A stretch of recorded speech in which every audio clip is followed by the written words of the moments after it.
오늘 전압 임플란트 치료법에 대한 체계적인 접근법이라는 연재로 강의를 해주시겠습니다. 여러분 많은 박수 부탁드립니다.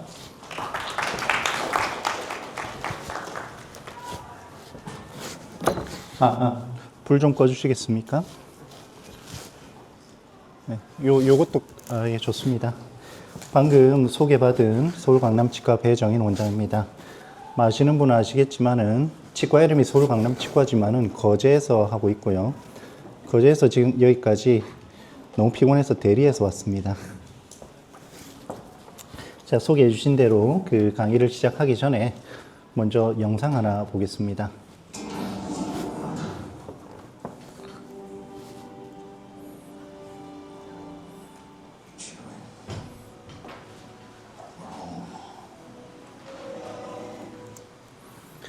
사실 지금 들리는 거는 집에 왔다 하는 건데, 이 풀마우스 강의는 제가 기타 외부 학회 학술대에서 제일 많이 하는 강의인데요. 사실 좀 어려움이 많습니다. 강의 의뢰하시는 쪽에서는 여러 주제 중에서도 주로 풀마우스를 해달라고 하는데, 이거는 정규 디지털 세미나 들으시는 분들이 다 배우고 나서야 그나마 이해할 수 있는 내용인데, 디지털 경험이 별로 없으신 분들께 압축해서 말씀드리려 하니 참 어려움이 많았습니다. 오늘은 그래도 제 고향과도 같은 디지털 치의학회니까 마음 편하게 강의할 수 있어서 참 좋습니다. 전 디지털 강의 주로 하지만은 이 제목은 디지털 아날로그를 떠나서 가장 합리적인 방법을 추구한다는 의미로 제목에 디지털이라는 단어를 뺐습니다.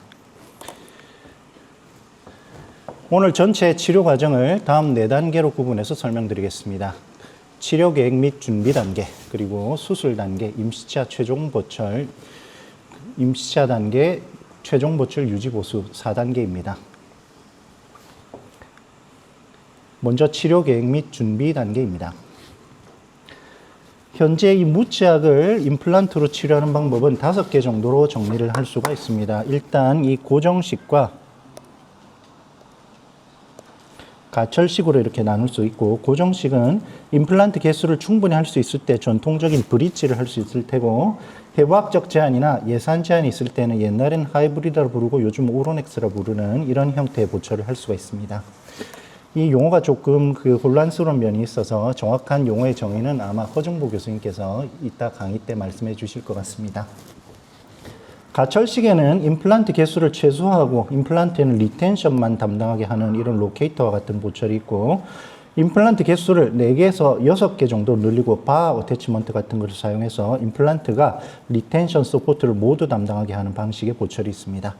마지막으로는 소수, 적은 수의 임플란트로 지대치를 만들고 IARPD를 하는 방법이 있겠죠. 어떤 방법을 사용하는가 하는 것은 해부학적 제한, 면조직 서포트, 악관관계 등등 이 환자 요소와 그리고 예산, 그리고 의사의 시술 가능성에 의해서 결정이 되겠습니다. 실제 환자랑 상담을 할 때는 임플란트 개수 따라 그리고 그 비용에 따라 설명을 합니다. 상하게 임플란트 2개 심고는 할 수 있는 게 별로 없는 걸로 보이고, 4개를 심으면 바 오버덴처를 할 수도 있고, 아니면 4224의 8 유닛 브릿지의 IARPD를 할 수 있겠습니다. 상하게 덴처를 안 쓸 수 있는 임플란트 최소 개수를 저는 6개로 설명을 합니다. 6개 해서 이건 3피스 하지 말고 전부 풀 스플린트로 저는 하고 있고요. 상하게 이렇게 9개 정도를 심으면은 이제 전부 14개 치아를 3세그먼트로 보철을 수복을 해줍니다. 하악은 2개 하면은 요즘 로케이터가 대세이고요. 그 다음에 4개 심으면은 4224의 IARPD를 할 수는 있긴 한데, 아니면은 4개에서 5개 심으면 오로넥스, 디스탈 캔틸레버 있는 풀아치 스플린트 브릿지를 할 수 있고, 하악에 6개 심으면은 64334 이게 상악이랑 달리 3세그먼트로 하고, 하악에 이제 14개를 다 하려고 하면은 이제 8개를 심어서 하죠. 이게 하악에 2개를 심고 IARPD 하는 거는 임플란트에 많은 외력을 줄 수 있다고 저는 생각해서 저는 그렇게 선호를 하고 있지는 않습니다만은 그렇게 치료하시는 분들도 많이 계실 걸로 봅니다. 제 개인적으로는 IARPD를 하면 일단은 지대치를 만들고, 그 다음에 또 그걸 본을 떠서 RPD를 만들고 해야 되고, 임플란트를 많이 안 심다 보니까 이미디어트 템포라리 해주기도 좀 어렵고 해서 조금 번거로운 면이 있어서 저는 그렇게 선호하지는 않고 있습니다. 그래서 우리 치과에서는 RPD 수가를 확 올려가지고 RPD 그 4개 심고 RPD 하나, 6개 심고 고정식 하나 큰 차이가 없게 그렇게 만들어서 하고는 있습니다. 상하 조합에 대한 제 개인적인 추천입니다. 완전 무치학에서 상하악 임플란트 개수는 가능하면 비슷하게 가되 하악이 좀 더 많은 게 술자도 환자도 편하다고 생각이 됩니다. 하악이 조금 더 많은 게 하악의 조직 지지는 최소화 또는 안 하는 게 편하긴 하죠. 그 다음에 임플란트 개수가 상하악 차이가 크면은 개수 적은 쪽에서 보철이나 임플란트 부품들의 기계적 문제가 생길 수도 있으니까 비슷하게 갖고 가는 것을 추천합니다. 이게 컨센서스 있는지 모르겠고 그냥 제 개인적 추천입니다. 이런 싱글 덴처도 마찬가지로 상하 지지력 차이가 커서 환자분이 잘 사용하기가 어렵죠. 그나마 이런 상악 덴처는 그럭저럭 쓰신 분들 많은데 하악은 참 어렵고 하악에 2개 이렇게 오버 덴처 하면 임플란트가 없는 것보다 낫긴 하겠지만은 덴처나 로케이터 파손, 고무 바킹 교체가 빈번합니다. 물론 이상적으로는 이 로케이터라는 것은 지지 없이 유지만 받겠지만 현실은 좀 안 그런 것 같아요. 그래서 이 왼쪽 계획들로 이 상하 조합을 만들어 보면은 상하게 총위치 할 거면 하악은 2개 오버덴처까지만 하는 게 좋다고 생각합니다. 뭐 더 많이 이 환자는 하악의 오론5하고 상악 총위치인데 한 3년 이상 잘 쓰고는 있지만은 그렇게 추천할 만하지는 않다고 생각합니다. 오래 쓰다 보면 결국엔 상악이 플래비 티슈가 되고 컨비네이션 신드롬에 걸리지 않을까 싶네요. 상악에 4개 RPD 하면 하악은 좀 더 심어서 고정식 하는 것을 추천하고 아니면 오론엑스를 하든지 아니면 상하 각각 4개짜리 IA RPD도 좋은 계획이라고 생각합니다. 이 조합에 4개, 2개 환자가 기억나는 분이 2분 계신데 파이널 엑스레이가 하필 2분 다 없네요. 하여간 한 분은 이 하악의 덴처가 자꾸 파절돼서 수리하러 오시고 한 분은 덴처 쓰다가 힘들다고 하악의 임플란트 더 심고 고정식으로 바꾸셨습니다. 요 위쪽으로 갈수록 저희가 조금 더 추천한다는 얘기고요. 상하 6개 조합이 제 풀마 환자의 요즘 대세입니다. 물론 이 하악의 오론4도 가능하지만 하악 개수는 상악보다 많은 것을 저는 선호하기는 하고요. 이렇게 많이 심는 분들은 요즘 많이 줄어들었습니다.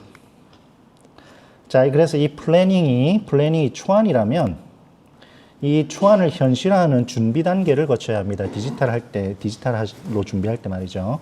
그래서 결국 이 프리페어링 단계는 결국 서지컬 가이드 제작 과정입니다. 이 2개를 묶어 놓은 거는 이 2개 그 단계가 서로 왔다 갔다 보통 하기 때문에 그렇습니다. 이 준비 단계에서는 3가지 문제를 해결해야 됩니다. 치아별, CT 스캔 정렬, 그리고 가이드 포지셔닝입니다. 특히 준비 단계에서 디지털이 큰 도움이 되는데 개념적인 이야기니까 빨리 지나가겠습니다. 디지털 치약 워크플로우는 획득, 가공, 사용이라고 하고 기공에 한정할 경우 스캔, 디자인, 매뉴팩처이면서 사실 아날로그 치약도 똑같은 프로세스를 거치지만 디지털 세상에서는 물리적 제약이 없으니까 각 단계별 임상 접근성이 훨씬 좀 높다 이렇게 볼 수 있고요. 즉 환자 데이터를 얻기도 보철을 디자인하기도 만들기도 쉬워졌으니까 자주 스캔해서 보철을 시뮬레이션 해보고 프로비저널로 트라인 해보고 그리고 피드백을 받기가 쉬워졌습니다. 원내 기공실이나 아니면 3D 프린터라도 있으면 템포라리 여러 번 만들어 보는 게 아주 편해졌죠. 또한 물리적 제약이 없으니까 데이터 모으고 중첩시키고 시너지 효과로 새로운 정보와 치료계 방법으로 활용을 할 수가 있습니다. 정보 중첩되는 걸 레이어링이라고 부르는데 마치 지도 여러 장 중첩하는 것처럼 CAD상에서도 여러 시점에 스캔과 보철 형상을 중첩을 해서 사용할 수가 있습니다. 스캔뿐 아니라 CT와 얼굴 사진 그리고 이 조우 모션까지도 활용을 할 수가 있습니다. 자, 정리하자면 디지털 이러한 특성이 보철을 시뮬레이션하고 트라인하고 피드백하는 데 큰 도움이 되고 그것 또한 많은 정보와 데이터를 참고할 수 있기 때문에 복잡하고 어려운 치료에 좋은 기반이 될 수 있다. 바로 일반적으로 봤을 때는 무치약이죠. 자, 그렇다면 무치약 치료는 왜 어렵냐? 입안에 아무것도 없으니까 치아 배열의 레퍼런스도 없고 그에 따라 임플란트 위치의 레퍼런스도 없습니다. 그런데 이런 걸 연구하는 학문이 총위치학이니까 그래서 만족스러운 기존 총위치가 있으면은 임플란트 수술할 때 좋은 레퍼런스가 됩니다. 하지만 총위치가 없으면요. 임플란트 심으려면 식립 위치를 수술장에서 결정해야 되는데 이 왼쪽 분처럼 치아 치조골 변이가 심한 경우 오른쪽 환자처럼 한쪽으로 씹는 습관이 있는 경우 등등에는 수술장에서 결정하는 게 그렇게 쉽지는 않습니다. 제가 9월달에 오스템 미팅에서 라이브 서저리를 해서 아주 히트를 했습니다. 이분이 그 환자인데 바이트도 이상하고 치조골 변이도 되게 심하고, 그래서 얼굴 스캔까지 해서 치아 배열을 했더니 잔존치랑 위치 차이가 크고 치조골도 정리를 많이 해야 했습니다. 배열 안 해보고 수술했으면 아마 보철할 때 꽤 힘들었을 거고, 이분은 그냥 캐드에서 배열만 했는데 이게 실제 입안에 들어가 보면은 뭐 좀 생각보다 안 맞을 때가 있어서, 배열이 안 맞을 때가 있어서, 이 아주머니는 잔존치 프루트루전이 되게 심해서 이렇게 집어넣어서 치아 배열 해보고 그걸로 끝난 게 아니라 이걸 출력해서 이렇게 입안에 한번 넣어봐서 확인을 한번 해봤습니다. 그래서 이런 환자들 캐드로 치아 배열을 해보되 입안에서 베리피케이션을 한번 해보는 게 제일 좋겠죠. 그리고 그거를 뭐 진단 또는 치료 덴처로 사용할 수도 있고, 어쨌든 치아 배열의 레퍼런스는 기존 덴처나 아니면 입안에 넣어서 맞춰본 새 덴처를 할 수도 있고, 뭐 캐드에서 배열만 해볼 수도 있겠지만, 아날로그 방식으로는 뻗디나 석고로 복제해서 이렇게 레이디오그래픽 서지컬 스텐트로 사용했는데 이걸로는 식립하기는 어렵죠. 드릴링 포인트 정도만 잡을 텐데, 디지털 방식으로는 이렇게 복제 스캔을 해서 이 파일을 이렇게 확보를 해가지고 그걸로 식립까지 가능한 완전한 서지컬 가이드를 만듭니다. 그때 필요한 데이터는 방금 복제 스캔한 이 스캔과 지은 스캔 그리고 CT입니다. 근데 이 무치약은 바이트가 없기 때문에 스캔 데이터들을 각각 스캔해서 열어보면 이렇게 위치가 다 틀어져 있습니다. 그래서 한번 맞춰봐야 되는데, 위치를 잡는 건 이렇게 아날로그 세상에서 손으로 끼워보면 끝이지만 디지털 세상에서는 이렇게 공통된 3점을 찍어주면은 프로그램상에서 위치를 잡아줍니다. 이처럼 이렇게 형상을 가진 스페이셜 데이터는 항상 이렇게 위치를 잡아줄 필요가 있습니다. 스캔이든 CT든 모두 마찬가지입니다. 마치 지도 중첩할 때 좌표를 맞추는 거나 마찬가지인데요. 자, 보통 완전 무치약에서 이렇게 5개의 스캔이 필요한데, 바이트와 위아래 그 덴처를 치아 3점 찍어서 정렬시키고, 그리고 덴처 조직면과 진지발을 이 조직면 3점 찍어서 정렬합니다. 결국 이렇게 덴처로 바이트된 가상 구강 환경이 만들어집니다. 이 정렬이라는 게 디지털 초보자한테는 참 어렵지만 이걸 이해하고 나면은 큰 도움이 됩니다. 그래서 이 정렬이 디지털 초급자, 중급자를 나누는 기준이 되는 것 같아요. 그래서 이거를, 그리고 이거 어퍼 진지발을 as needed라고 한 거는 이걸 지연을 이렇게 직접 스캔을 할 수도 있지만은 이 복제 스캔에서 이 내면 추출해서 쓸 수도 있기 때문입니다. 자, 어쨌든 덴처를 디지털 레퍼런스로 쓰려고 하면은 덴처를 복제 스캔해서 지운과 정렬하는 과정이 필요하고, 무치약의 경우는 몇 개다? 5개가 필요합니다. 근데 또 다른 형상 정보 CT도 결국 정렬을 해야 되는데 치아가 없으니까, 치아가 있으면 이렇게 임플란트 스튜디오 3점을 찍을 수 있지만 무치약은 그게 안 되니까 마커의 도움을 받아야 됩니다. GP 스토프와 플로블 레진을 많이 쓰고요. 부착 위치는 이렇게 덴처나 왁스림에 붙이는 방법이 있고, 덴처 복제 스캔하고 그 다음에 그걸 끼고 CT를 찍고 3점 정렬을 하면은 CT랑 덴처 구강 스캔까지 이렇게 정렬을 할 수가 있습니다. 아니면 이제 GP콘을 이렇게 잇몸에 붙이거나 아니면은 임플란트를 이렇게 작은 걸 심을 수도 있습니다. 그래서 이렇게 스캔끼리 정렬하고 그거를 이제 CT랑 정렬하는 이런 과정이 돼서 이렇게 해서 가이드를 디자인하게 되죠. 트리트먼트 플래닝 그리고 프리페어링은 결국에는 이제 그 서지컬 가이드 디자인으로서 현실화가 되는데, 그때 어떤 데이터가 필요하고 잘 스캔을 해서 잘 정렬까지 하는 게 이 필요 축 조건이라고 하겠습니다. 이게 디지털의 장점이죠. 이런 중첩 작업을 아날로그로 하는 것은 불가능에 가깝습니다. 마지막으로 이렇게 열심히 서지컬 가이드를 만들어 드릴지라 해도 무치약에는 서지컬 가이드를 정확히 위치시킬 기준이 없습니다. 그래서 풀마우스를 가이드 수술을 처음 해보는 사람들이 망하는 경우들이 꽤 많이 있어요. 임플란트가 다 틀어져 가지고. 그래서 많이들 사용하시는 방법이 듀얼 스캔 프로토콜이라는 건데, 아시다시피 이건 듀얼 CT 프로토콜이죠. 이 듀얼 스캔 프로토콜에서는 이런 특별한 가이드들을 제공하는데, 그 중에 투피스 가이드라는 걸 많이 쓰시는데요. 요거는 이 가이드랑 덴처를 결합을 시켜서 교합으로 위치 맞추고 앵커를 식립한 다음에 바이트 장치를 이렇게 뜯어냅니다. 영상하고 다 보셨죠? 즉 교합으로 위치를 잡고 그 다음에 교합력으로 꽉 물어서 앵커 심을 때 그 고정한다는 매우 좋은 아이디어이지만 군에 적합할 때는 이렇게 오픈바이트가 생기는 이런 에러가 간혹 생길 때도 있어요. CT 오차가 원인일 수도 있고 아니면 이 프린팅 오차가 원인일 수도 있으며 환자 바이트가 일관되지 않거나 치아 분포에 따라 이렇게 교양력이 편향돼서 그럴 수도 있습니다. 장치의 오차를 줄인다 할지라도 이 환자 바이트와 교합력을 가지고 가이드 포지셔닝에 사용하는 것은 조금 위험성이 있습니다. 그리고 이 앵커를 씹는 행위 자체가 가이드를 생각보다 많이 변이를 시킬 수가 있는데 이 환자 보면은 이제 열심히 잘 마친 케이스인데 가이드 잘 만들었지만 계획한 위치랑 비교를 해보면 꽤 부계측으로 이동한 게 아닌가 싶어요. 하나하나 비교해보면 꽤 많이 부계측으로 갔죠. 대개의 큰 지장은 없지만 큰일 날 뻔했습니다. 그러면 투피스 가이드 쓰면 나으냐? 투피스로 이렇게 가이드를 만들고 이 두 개 임플란트 로케이트 하겠다고 심었지만은 사실 큰 낭비죠. 이 두 개를 이런 가이드까지 만들어서 하는 거는. 임플란트는 설축으로 밀렸고 와파린 못 끓는 환자라서 피하출혈도 발생했습니다. 이거를 꽉 깨물고 심었지만 앵커 심을 때 설축으로 밀린 듯하네요. 얼마나 꽉 물어야 안 밀릴지 잘 모르겠습니다.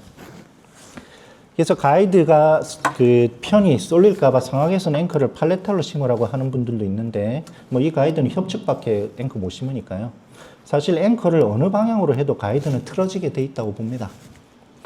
그래서 가이드의 포지셔닝 및 고정은 이렇게 리치의 형태에 따라 이 여기처럼 플랫하거나 모바일한 경우에 큰 문제가 될 수가 있습니다. 여기 CT에서 보이듯이 틈이 보이죠? 가이드가 잘못 들어간지 모르고 수술할 경우 치명적인 결과가 되고 가이드 수술을 안 하느니만 못한 결과가 될 수 있다는 거죠. 그래서 저는 이 포지셔닝 문제를 극복하기 위해서 이런 작은 임플란트들을 치료 초반부에 식립을 하고 있습니다. 그래서 이걸 끼워놓고 거기에 왁스림이나 덴처나 서지컬 가이드를 끼우면은 일관적인 위치를 잡을 수가 있죠. 이런 미니 임플란트를 사용할 수 있는데 현재는 이런 형태의 임플란트를 가장 선호를 하고 있습니다. 가이드 식립 위치가 아닌 잔존치를 몇 개 남겨놓고 그 가이드 포지셔닝 한 다음에 식립한 다음에 뽑을 수도 있어요. 제가 라이브 서저리 때도 이걸 사용을 했는데요. 이 환자는 잔존치가 있어서 그걸 활용하는. 데노레 영상이 올라와 있으니까 여러분들 한번 참고하십시오. 이걸 저는 레퍼런스 임플란트라고 부르는데 본에 심릭하기 때문에 앱솔루트 레퍼런스고 왁스림과 덴처랑 가이드까지 동일한 위치로 들어가게 해줍니다.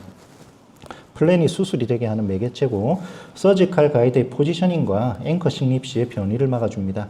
그리고 스캔과 CT를 정렬을 할 때 좋은 매칭 포인트가 됩니다. 점막에 3점 찍는 것보다는 임플란트 3점 찍는 게 훨씬 정확하거든요. 그렇지만 이렇게 번거로운 점도 있으니까 푸어 리치 쉐이프에서 선택적으로 사용을 합니다. 제 덴처 포지셔닝 방법들인데 진지바 올리, 수피스 가이드, 레퍼런스 임플란트 티스 이 순서로 좀 정확하지 않을까 하는 저의 뇌피셜입니다.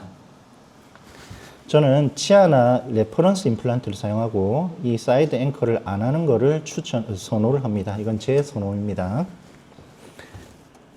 그래서 이 프리패너링은 결국에는 가이드 디자인하는 건데 세 가지 난제가 있다고 했는데 각각을 어떻게 해결하는지 보여드렸습니다. 무치약 가이드 시스템 또는 무치약 가이드 준비하시는 분은 최소한 이 세 개의 난제에 대한 해결책을 제시를 해야 되고 레퍼런스 임플란트라는 걸 도입하면은 이 세 단계에서 모두 다 큰 도움이 됩니다.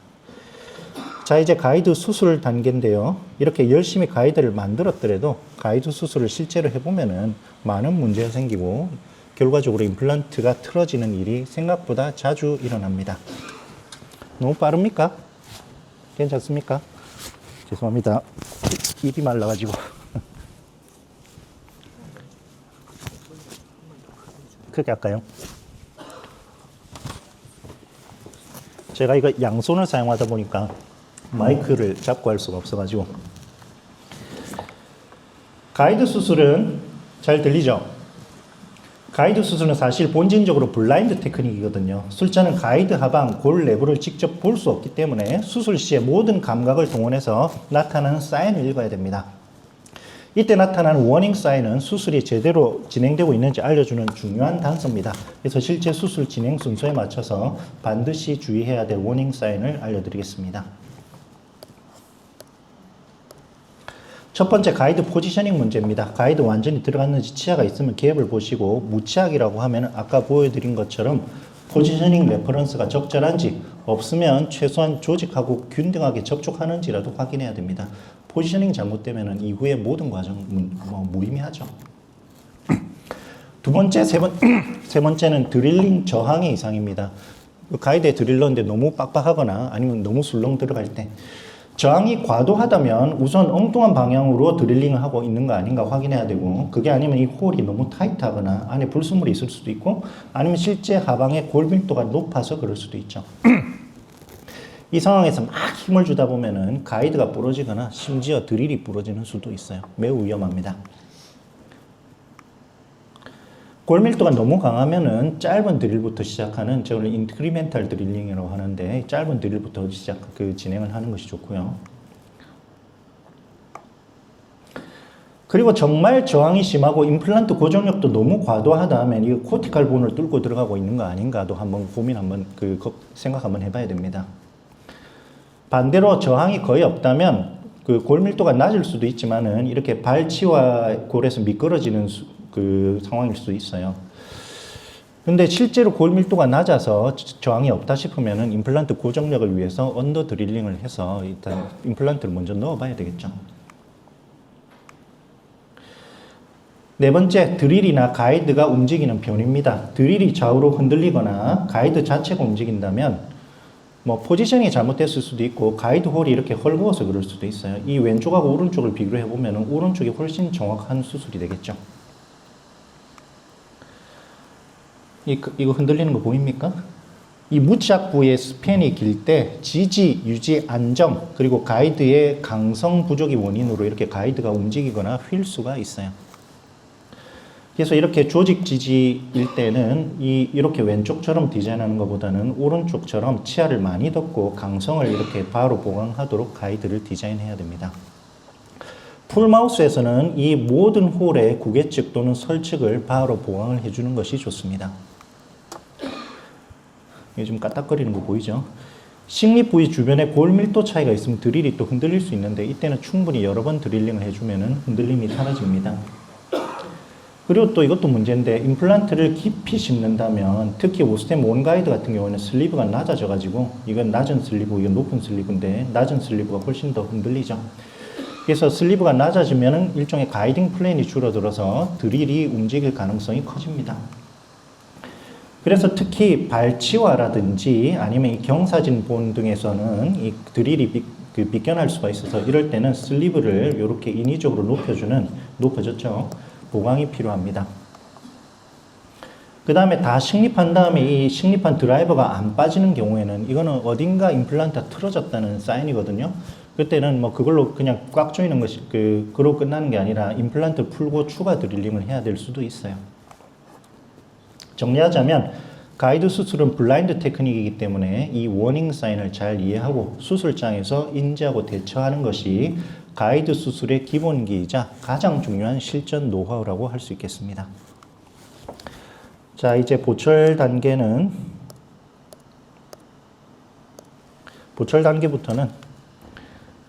전체 워크플로우와 함께 케이스를 보면서 설명드리겠습니다. 먼저 제가 가진 장비를 보여드리면 트리오스 2대와 모델 스캐너 그리고 페이셜 스캐너가 있고 CAD 소프트웨어는 임플란트 CAD랑 덴탈 시스템 그리고 임플란트 스튜디오가 있고 제조 장비는 3D 프린터와 건식 밀링 머신이 있습니다. 그래서 만드는 기공물은 레진과 지르코니아 종류고 메탈이나 세라믹은 외주를 줍니다. 그 풀마우스를 계획 및 준비 단계에서는 가이드나 템포라를 만들 거기 때문에 여러분도 밀링기까지는 안 사더라도 스캐너와 프린터만 있으면은 제가 하는 정도는 일단 할 수는 있을 겁니다. 물론 소프트웨어도 사야 되지만. 전체 치료 과정은 구체적인 행위 기준으로 8단계로 정리했고 요거는 아까 말씀드린 4페이즈 4단계의 확장입니다. 자, 첫 번째입니다. 첫 번째는 이제 배열 레퍼런스를 만드는 단계입니다. 기존 레퍼런스 없는 상황을 가정했고 그리고 가능한 많은 임플란트를 식립해서 브릿지로 수복하는 상황을 가정합니다. 일단 요 환자는 88년생인가 하는 여자 환자였는데 결혼을 앞두고 결혼하기 전까지 일을 만들어 달라고 오셨어요. 걔네 식사는 어떻게 하셨냐 물어보니까 남편이 씹어가지고 그거를 넘겨준다고 하더라고요. 대단한 사람입니다. 발치하고 치유된 치은에 이제 레퍼런스 임플란트 한 3개 정도 심고 이니셜 스캔을 체득하는데 바이트가 없으니까 이렇게 정렬이 안 되죠. 그 스캔 가지고 본인이 편리한 방법대로 모델 출력해서 그 위에 이제 레코딩 베이스 얹어도 되고 아니면 그냥 모델 없이 레코딩 베이스 만들어도 되고 왁스림 만들어서 왁스림 트라이를 합니다. 저는 이렇게 상악법을 하는 걸로 선호를 하고요. 그 다음에 그 치은 스캔하고 정렬을 하기 위해서는 이 왁스림 일체를 해도 이렇게 릴라이닝을 해주는 게 좋습니다. 그 다음에 2단계에서 얼굴 스캔을 할 수도 있고 얼굴 스캔을 하려고 하면 왁스림에 마커를 여러 개 붙여야 됩니다. 아니면 치아가 몇 개 남아있든지요. 이제 모델을 만들었으면 교합기 마운팅을 할 수도 있고 모델 안 만들었으면 이렇게 스캔, 복제 스캔만 가지고 정렬을 하는 거죠. 이렇게 3점 정렬하는 거 아까 보여드렸죠. 얼굴 스캔을 그리고 구강 스캔과 정렬시켜서 사용할 수도 있습니다. 이 페이셜 스캔은 몇 년 전에는 아이폰, 아이패드를 사용하거나 산업용 헬드핸드 스캐너를 사용했고 요즘에는 치과 전용 제품들이 전용 프로그램과 함께 출시되고 있죠. 이제 치아별 하는데 2단계에서 치료 계획을 점검을 합니다. 브릿지 형태 보철이 가능할지 아니면 립 서포트를 위해서 치은이 포함된 보철을 해야 될지 플래닝, 프리페어링이 왔다 갔다 한다 했었잖아요. 왁스림이 기본이지만 안면 스캔을 이용해서 뭐 여러 가지 평면이나 미드라인 등을 보완을 할 수도 있습니다. 이 배열을 출력해서 입안에 한번 넣어봅니다. 이 임플란트 자리가 있죠, 여기. 그래서 정확한 위치에 들어가고 잘 빠지지도 않아요. 여러 각도로 사진 촬영을 하고 동영상을 촬영해 보는 것도 좋죠. 여기 삼각대를 써야 되는데 안 써가지고 막 흔들리네요. 이 환자한테 뭐 말을 시키고 웃겨보고 해야 되는데 그 이빨이 생기면은 이제 먹고 싶은 음식이 뭐냐 물어봤더니 과메기를 먹고 싶다 그러더라고요. 아마 한 10년은 못 먹었지 않았을까 싶습니다. 그리고 이건 다른 환자인데요. 이렇게 치조골 변이가 큰 환자들은 치아 배열을 했을 때 그게 마음에 안 들 수도 있거든요. 그래서 3번에 걸쳐서 배열을 해가지고 점점 이빨이 이렇게 들어갔네요. 그래서 여러 번 배열해가지고 이 배열대로 이제 임플란트를 심을 겁니다. 그래서 배열이 만족스러우면 이 덴처를 스캔을 하는 게 좋은데 스캔끼리 정렬을 잘 하려면 이렇게 릴라이닝이 필수입니다. 자, 1단계 끝나고 2단계 가이드 디자인입니다. 가이드 디자인 하려면은 덴처를 복제 스캔해야 되겠죠. 스캐너별로 이렇게 그 복제 스캔 프로토콜이 있고 5개가 필요하다 했죠. 그렇게 해서 이렇게 스캔 간에 3포인트 매칭을 해서 3포인트 매칭할 때 여기 임플란트가 여기 심겨 있으면 정렬이 훨씬 정확해지고요. 이렇게 해서 덴처로 바이트 잡힌 구강 환경을 만들어주고 이 스캔들을 가이드 프로그램에 이렇게 불러 넣으면은 CT와 정렬하는데 임플란트 3개 이렇게 점을 찍어서 정렬을 할 수 있습니다. 이 데이터로 임플란트와 앵커 위치를 정하고 가이드 스텐트를 제작을 합니다. 그리고 뭐 아시겠지만은 임플란트 스튜디오로 보철 만들고 나면은 임플란트 좌표 정보를 갖고 있는 스캔 파일이 만들어지기 때문에 심기 전에 만드는 사전 보철 프리서지컬 그 프로세스 제작도 가능합니다. 그래서 그 라이브 서저리 같은 거 할 때 수술하고 템포럴 바로 넣어주고 이런 그 데몬스트레이션도 많이 하죠. 자, 그래서 이제 가이드 출력을 해서 이제 환자 입안에 넣어주게 됩니다.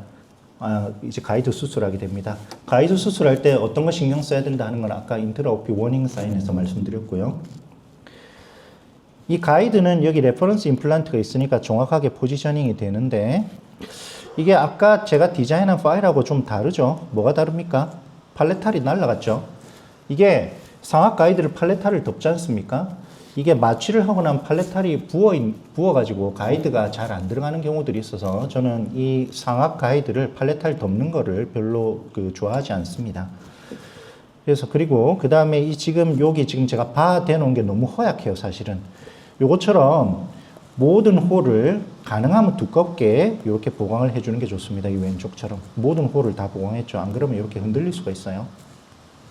그 다음에 그리고 이 레퍼런스 임플란트가 있으니까 앵커를 심을 때 좀 덜 밀릴 걸로 생각하지만 저는 요즘에 이 레터럴 앵커, 사이드 앵커 쓰는 거를 별로 선호하지 않습니다. 어떻게든 조금 변이가 일어나는 것 같아서요. 그거 외에 이렇게 수직으로 심는 앵커들도 있고요. 지금 보면 이 홀하고 임플란트랑 겹쳤잖아요. 그럼 이 임플란트를 빼야 되느냐? 그게 아니라 다른 것부터 다 먼저 심고 마지막에 여기 빼고 요거 심으면 됩니다. 이 임플란트 2개 심는 것보다는 가이드 포지셔닝 하는 게 훨씬 중요하기 때문에 그래요. 가이드 있다고 아까 말씀드렸다시피 가이드 수술 처음 하시는 분들이 망하는 경우가 가이드 틀어지는 경우랑 그 안에 발열을 컨트롤 못하는 경우들도 꽤 많이 있습니다. 그래서 항상 주수에 엄청 신경을 쓰셔야 되고 이렇게 펌핑 액션을 하면은 온도가 꽤 많이 떨어집니다. 정말 주의해서 하셔야 됩니다. 드릴링 쇼트 워터 머치 제가 굉장히 강조합니다. 그 다음에 식립하다 보면 이 툴이 가이드에 끼어서 안 나오는 경우가 있는데 이 경우에는 임플란트가 약간 틀어져 심긴 것이고 아까 워닝 사인에서 말씀드렸듯이 수없이 많은 원인에 의해서 임플란트들이 틀어질 수가 있기 때문에 수술 전 보철, 사전 보철을 하고 싶으시면은 이것처럼 이렇게 패스에 민감한 보철을 만들면 제가 처음에는 뭐 아주 좋은 방법을 생각해서 이렇게 패스 민감한 보철을 만들었지만 이런 처참한 결과가 됐습니다. 다 쪼갰죠. 이런 패스에 민감한 보철 말고 릴라이닝이 가능한 세멘테이션 타입의 형태로 준비하는 것이 좋습니다. 그래서 저는 수술 전 보철은 이제는 안 하고요. 수술한 다음에 스캔해서 넣어줍니다. 릴라이닝 하는 작업이 너무 귀찮고 이럴 거면 왜 내가 디지털 하나 하는 생각이 들어서 그냥 그렇게 합니다. 템포럴을 해줄 건데 디지털에서 사용하는 어버트먼트는 큰 분류로 이렇게 4종류가 있습니다. 풀마우스 이미디어트 프로비저널은 전체 스플린트 하는 것이 국룰인데 어떤 어버트먼트를 사용하는 것이 좋을까요? 물론 이 4개로 다 만들 수는 있어요. 이거는 링크로 만든 거고 이거는 커스텀으로 만든 거죠. 하지만 비용이라든지 진지바 리모델링이나 패스 보상 등등을 생각을 해보면 이런 건 프랩해야 될 수도 있으니까 현재로서는 멀티 유닛 어버트먼트가 가장 합리적인 선택이 아닌가 저는 생각합니다.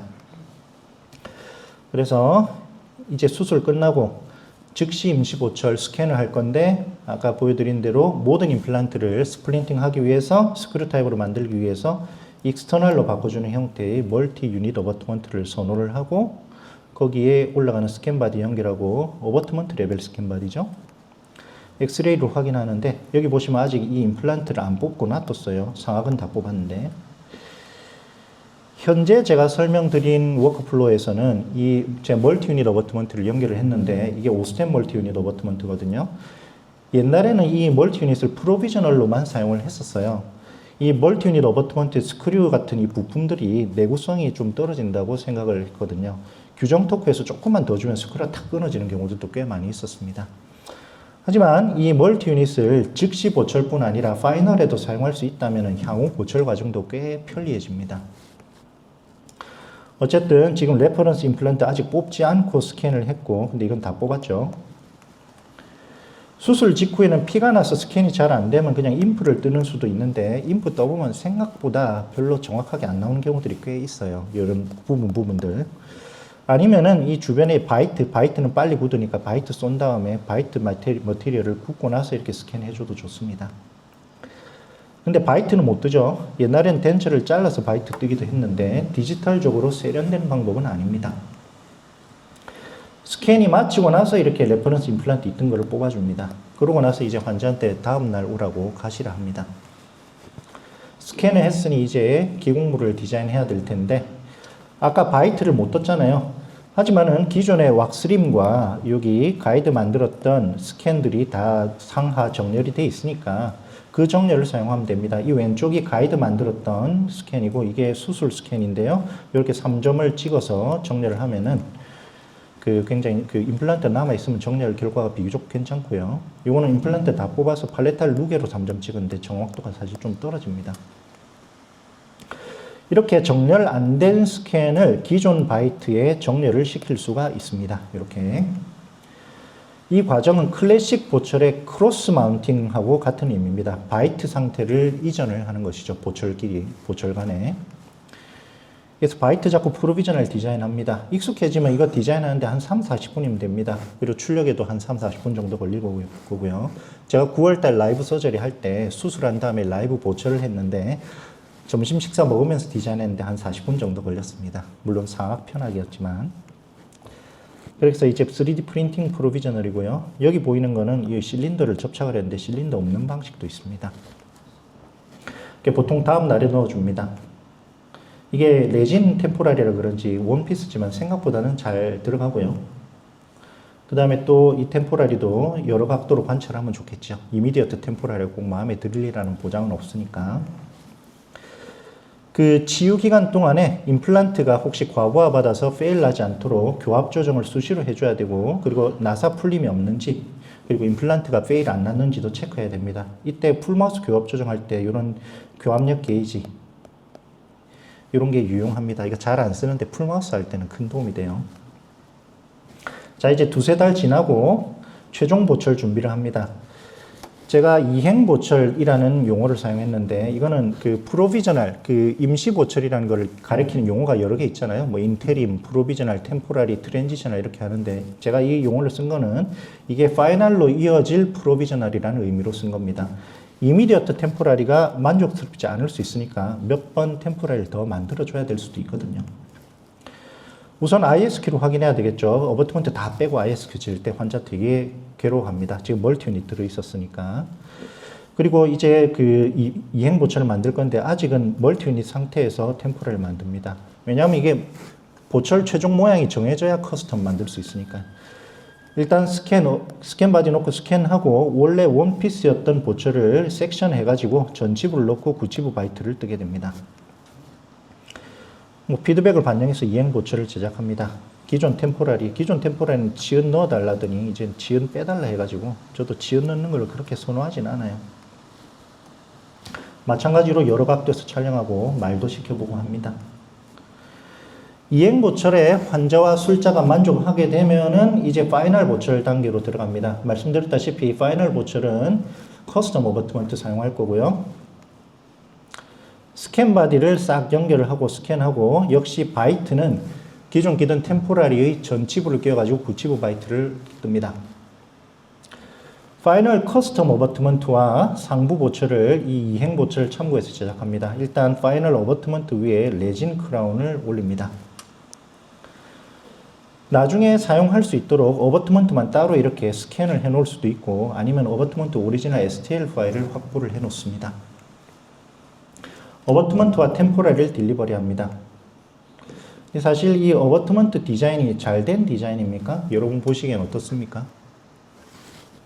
이게 제가 디지털 초창기에 하던 디자인이라서 그렇게 형태가 좋지 않아요. 특히 점막 관통부 부분에 이머전스 프로파일 점막 관통부 부분이 그런데, 요즘에는 어버트먼트 디자인할 때 임플란트 탑에서 스트레이트하게 올라가라고 이렇게 디자인하라고 제가 그 CAD 실습 때 얘기를 하고 있습니다.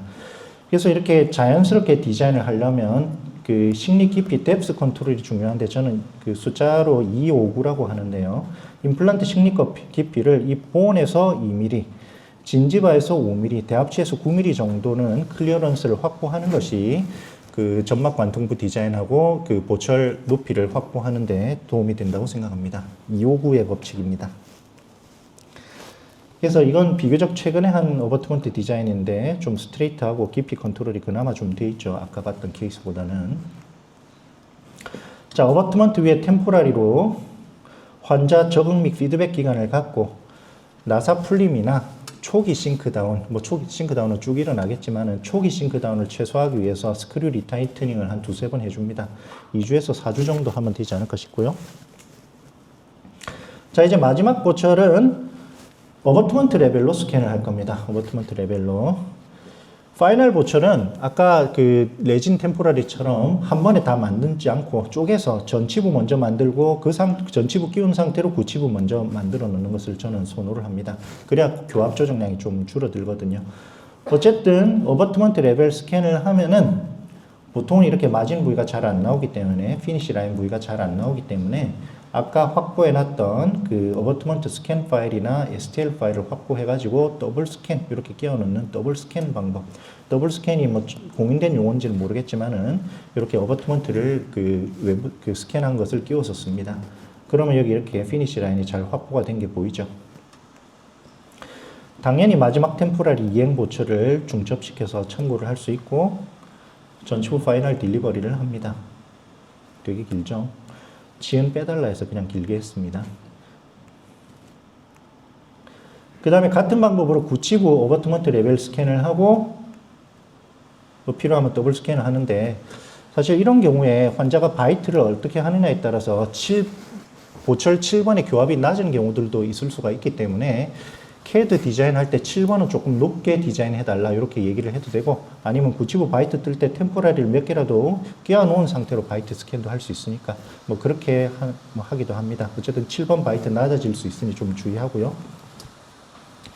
마찬가지 더블 스캔에서 파이널 지르코니아를 제작을 합니다. 파이널 딜리버리 한 사진입니다. 지금 현재 제가 보여드린 과정은 템포라리에서는 멀티 유닛을 썼고, 템포랄에서는 멀티 유닛을 썼고요. 파이널에서는 이렇게 커스텀을 썼는데, 뭐 이것저것 어버트먼트 힐링이나 템포라리 어버트먼트나 이런 거 다 넣고 빼고 할 때 환자가 꽤 불편합니다. 우리도 불편하고요.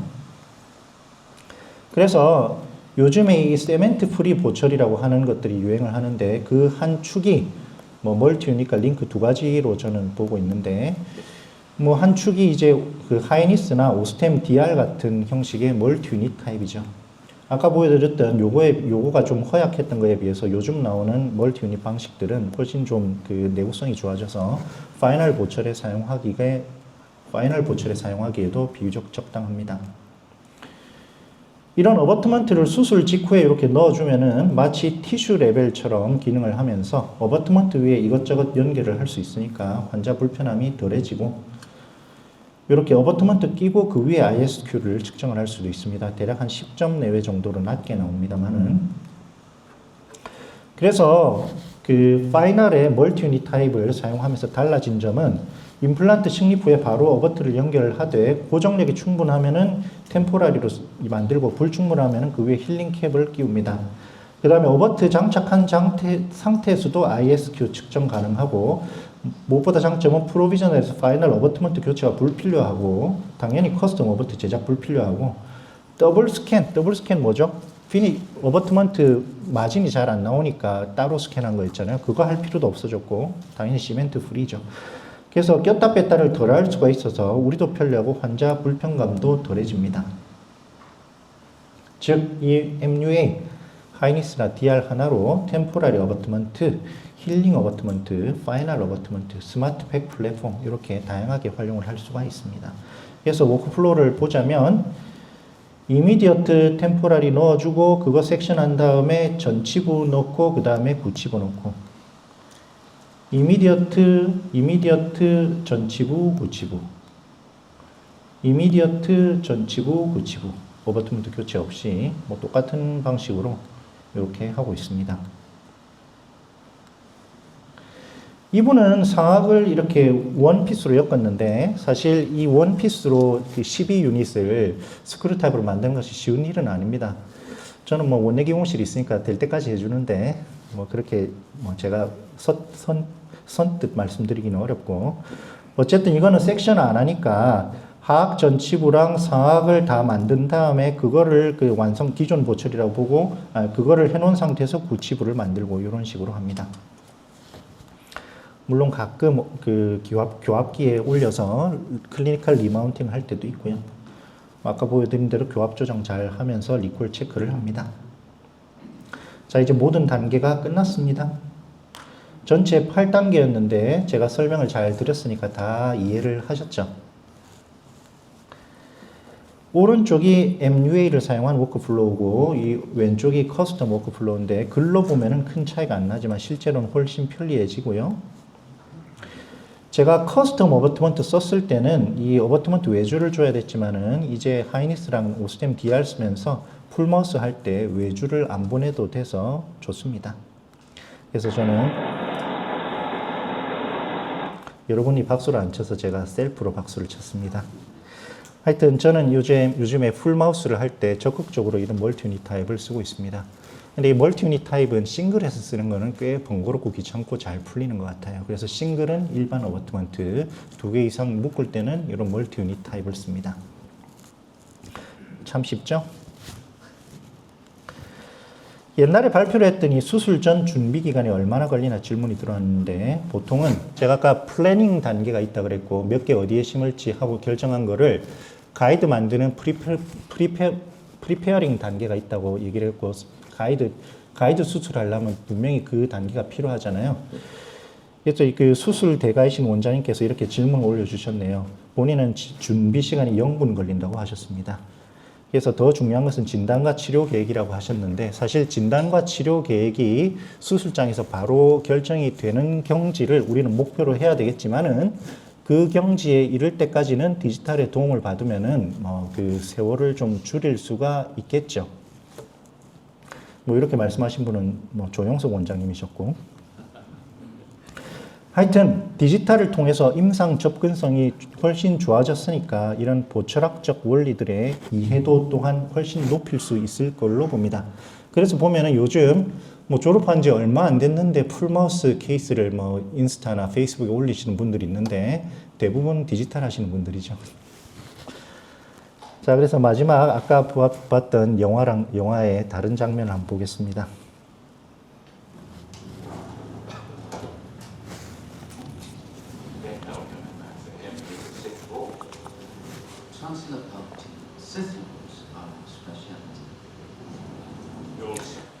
자, 풀마우스가 왔을 때 물론 요즘 풀마우스 환자가 점점 씨가 말라갑니다만은 풀마우스가 왔을 때 아주 기쁜 마음으로 이거는 내 전문이지 하면서 기쁘게 환자를 보시길 바라겠습니다. 이 발표 마치겠습니다. 감사합니다. 네, 감사합니다. 질문 있으신 분들은 손을 들어주시면 저희가 마이크를 전달해 드리겠습니다. 예, 여기 이양님 디지털 발표하면 보통 질문이 잘 없는데 디지털 학회니까. 오늘 질문 많이 하셔도 네, 제가 늦게 와서 좋은 발표를 좀 모셨습니다. 그래서 아닙니다. 말씀을 하셨는지 잘 모르겠는데 보통 이제 프로페셔널 레스토레이션으로 V들을 이행하는 걸 V들을 잡는 걸 설명을 많이 하시거든요. 네네. 그러면 프로페셔널이 적절히 잡거나 없을 때는 그 수술대 V들을 어떤 식으로 잡아서 디지털로 이행하는지 혹시 그런 경험 있으면 조금 나눠주시면 감사하겠습니다. 일단은 VD는 제가 설명드린 그 강의 그 워크플로 하에서는 수술 전에 VD를 왁스림으로 잡았습니다. 왁스림으로 잡고 그걸로 진단 목적의 덴처를 하고 왁스림으로 잡은 VD가 치아가 들어가 있을 땐 또 좀 다를 수도 있지 않습니까? 그래서 덴처 작업을 해보고 그 덴처로 이제 그 임플란트를 심으니까 일단은 VD가 없는 상황은 일단은 아닌 거고요. 만약에 그냥 심어 놓은 것만 가지고 할 거라 하면은 그때는 그 여기 임플란트에 그나마 좀 포지션을 할 수 있는 왁스링 같은 거를 사용을 해서 VD를 잡고 그걸로 이제 프로비저널을 적절한 어버트먼트 사용해서 해야 되지 않을까 싶습니다. 예, 답이 되는지 모르겠습니다. 네, 그럼 질문 없으시면 감사장 전달을 하도록 하겠습니다. 이번 감사장 전달은 김정수 부경지부 회장님이 질문 있는데 끝나는 거 아닙니까? 질문 있으십니까? 질문을 편하게 해주시면 됩니다. 예, 그러면 다음 강의 때도 질문해 주시면 됩니다. 일단 전달하겠습니다.